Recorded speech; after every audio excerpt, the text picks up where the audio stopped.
गुरुवार व्रत कथा, बृहस्पतिवार व्रत कथा। नमस्कार भाइयों बहनों, जय मां गायत्री। आप सभी का मेरे YouTube चैनल शुभकर माही अष्टो में स्वागत है।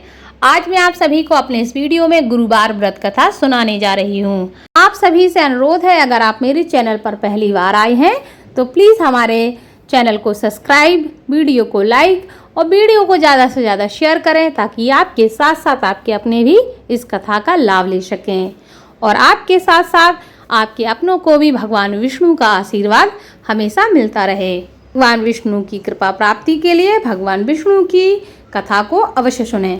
गुरुवार व्रत कथा। प्राचीन समय की बात है, किसी राज्य में एक बड़ा प्रतापी राजा और दानी राज्य करता था। वह हर गुरुवार को व्रत रखकर दीन दुखियों की मदद करता था, परंतु यह बात उसकी रानी को अच्छी नहीं लगती थी। वह ना तो व्रत करती थी, ना ही दान पुण्य में विश्वास रखती थी।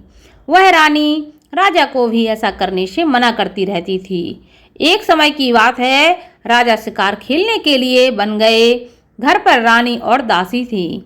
उसी समय गुरु बृहस्पति देव साधु का रूप धारण करके राजा के दरवाजे पर भिक्षा मांगने आए। साधु ने जब रानी से भिक्षा मांगी तो वह कहने लगी, हे साधु महाराज, मैं इस दान पुण्य से तंग आ गई हूँ। आप कोई ऐसा उपाय बताएं जिससे कि सारा धन नष्ट हो जाए और मैं आराम से रह सकूं। इतना सुनकर बृहस्पति देव ने कहा, हे देवी, तुम बड़ी ही विचित्र हो। संतान और धन से कोई दुखी होता है। अगर तुम्हारे पास अधिक धन है तो इसे शुभ कार्यों में लगाओ। कुंवारी कन्याओं का विवाह करवाओ, विद्यालय बनवाओ, बाग बगीचों का निर्माण कराओ, जिससे तुम्हारे दोनों लोग सुधरेंगे। परंतु साधु की इन बातों से रानी को कोई खुशी नहीं हुई। उसने कहा, मुझे ऐसे धन की आवश्यकता नहीं जिसे मैं दान में दूं और जिसे संभालने में मेरा सारा समय नष्ट हो जाए। तब साधु ने कहा, अगर तुम्हारी ऐसी इच्छा है तो मैं तुम्हें बताता हूँ, तुम वैसा ही करना। गुरुवार के दिन घर में गोबर से लीपना, अपने बालों को पीली मिट्टी से धोना, राजा से हजामत बनाने को कहना, भोजन में मांस मदिरा का प्रयोग करना, कपड़े धोबी के घर धुलने डालना। इस प्रकार 7 बृहस्पतिवार करने से तुम्हारा समस्त धन नष्ट हो जाएगा। इतना कहकर साधु के रूप में बृहस्पति देव जो आए थे वह अंतर्ध्यान हो गए। साधु के अनुसार कई बातों को पूरा करते हुए रानी को केवल 3 गुरुवार ही बीते थे कि उसकी समस्त धन संपत्ति नष्ट हो गई। तब एक दिन राजा ने रानी से बोला कि हे रानी, तुम यहीं रहो, मैं दूसरे देश को जाता हूँ, क्योंकि यहाँ पर सभी लोग मुझे जानते हैं, इसलिए मैं कोई छोटा कार्य नहीं कर सकता। ऐसा कहकर राजा दूसरे देश चला गया। वहाँ वह जंगल से लकड़ी काट कर लाता और शहर में बेचता। इसी तरह वह अपना जीवन व्यतीत करने लगा। इधर राजा के परदेश जाते ही रानी और दासी दुखी रहने लगीं। एक बार जब रानी और दासी को 7 दिन तक बिना भोजन के रहना पड़ा तो रानी ने अपनी दासी से कहा, हे दासी, पास ही नगर में मेरी बहन रहती है, वह बड़ी धनवान है, तू उसके पास जा और कुछ ले आ, ताकि थोड़ी बहुत गुजर बसर हो जाए। दासी रानी की बहन के पास गई। उस दिन गुरुवार था और रानी की बहन उस समय बृहस्पतिवार की व्रत कथा सुन रही थी। दासी ने रानी की बहन को अपनी रानी का संदेश दिया, लेकिन रानी की बड़ी बहन ने कोई उत्तर नहीं दिया। जब दासी को रानी की बहन से कोई उत्तर नहीं मिला तो वह बहुत दुखी हुई और क्रोध में आ गई। दासी ने वापस आकर रानी को सारी बात बता दी। यह सुनकर रानी ने अपने भाग्य को कोसा। उधर रानी की बहन ने सोचा कि मेरी बहन की दासी आई थी, परंतु मैं उससे नहीं बोली, इससे वह बहुत दुखी हुई होगी।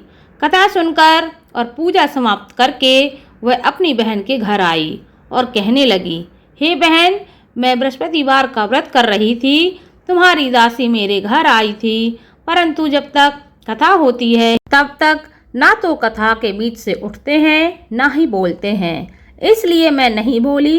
बताओ दासी क्यों आई थी? रानी बोली, बहन, तुमसे क्या छुपाऊं, हमारे घर में खाने के लिए कुछ नहीं है। ऐसा कहते कहते रानी की आंखें भर आईं। उसने दासी समेत पिछले 7 दिनों के भूख की सारी बात अपनी बहन को बता दी। रानी की बहन बोली, देखो बहन, भगवान बृहस्पति देव सबकी मनोकामनाओं को पूरा करते हैं। देखो, शायद तुम्हारे घर में अनाज रखा हो।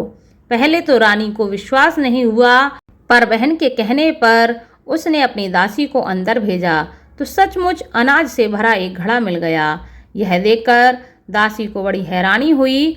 दासी रानी से कहने लगी, हे रानी, जब तुमको भोजन नहीं मिलता तो हम व्रत ही तो करते हैं, इसलिए क्यों ना इनसे व्रत और कथा की विधि पूछ ली जाए ताकि हम भी व्रत कर सकें।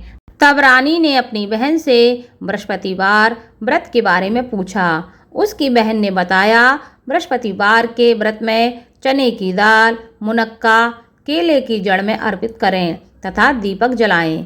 व्रत कथा सुनें और पीला भोजन ही करें। इससे बृहस्पति देव और भगवान विष्णु की विशेष कृपा होती है। व्रत और पूजा विधि बताकर रानी की बहन अपने घर लौट आई। 7 दिन के बाद जब गुरुवार आया तो रानी और दासी ने व्रत रखा।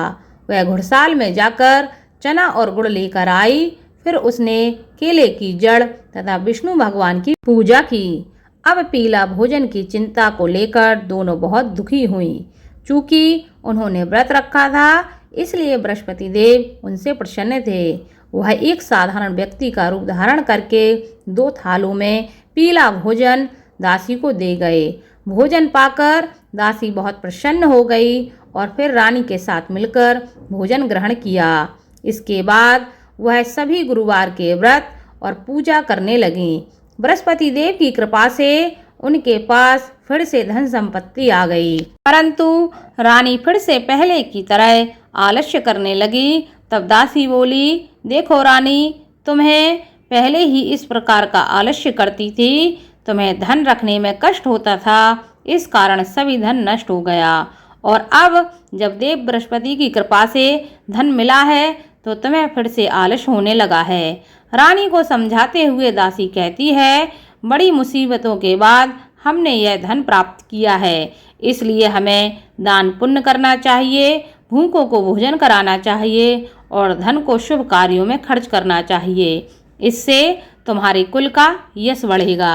बृहस्पतिवार व्रत कथा के बाद श्रद्धा के साथ आरती भी करनी चाहिए। इसके बाद प्रसाद बांटकर उसे ग्रहण करना चाहिए। जो भी लोग इस कथा को सुनते हैं और सुनाते हैं, उन पर भगवान विष्णु की हमेशा कृपा बनी रहती है और उनके सभी मनोरथ पूर्ण होते हैं। साथ ही साथ उनके जीवन के समस्त कष्ट भी दूर हो जाते हैं। बोलो भगवान विष्णु की जय।